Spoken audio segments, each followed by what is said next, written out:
Hello hi నమస్తే అండి, welcome to my channel.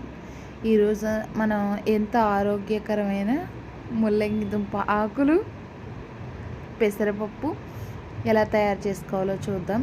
ఇవైతే ముల్లంగి దుంప ఆకులండి. చాలామంది వీటిని వేస్ట్గా పాడేస్తారు. అలా పాడేయకూడదండి, వీటి వల్ల చాలా బెనిఫిట్స్ అయితే ఉన్నాయి. ఆకులను అయితే మనం శుభ్రంగా కోసేసుకుని శుభ్రం చేసుకుని పక్కన పెట్టుకోవాలి. ఇంగో ఈ విధంగా ఉంటాయండి ఆకులు. ఇవి ముల్లంగి దుంప అండి. ముల్లంగి దుంప పీల్ చేసి మనం పచ్చడి కూడా చేసుకోవచ్చండి, చాలా బాగుంటుందండి. పైల్స్ కానీ చాలా బాగా ఉపయోగపడుతుంది. పెసరపప్పు, టమాటా, ఉల్లిపాయ, పచ్చిమిర్చి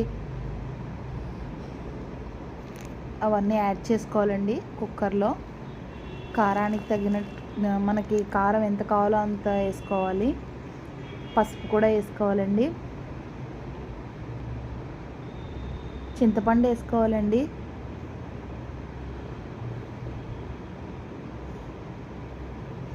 కడిగి శుభ్రం చేసిన ముల్లంగి ఆకులను అయితే మనం యాడ్ చేసుకుంటున్నామండి.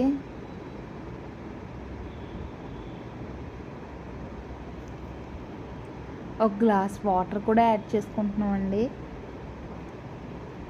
ఇప్పుడైతే మనం కుక్కర్ మూత అయితే పెట్టేసి విజిల్ పెట్టేసి దాని మీద స్టవ్ మీద పెడుతున్నామండి.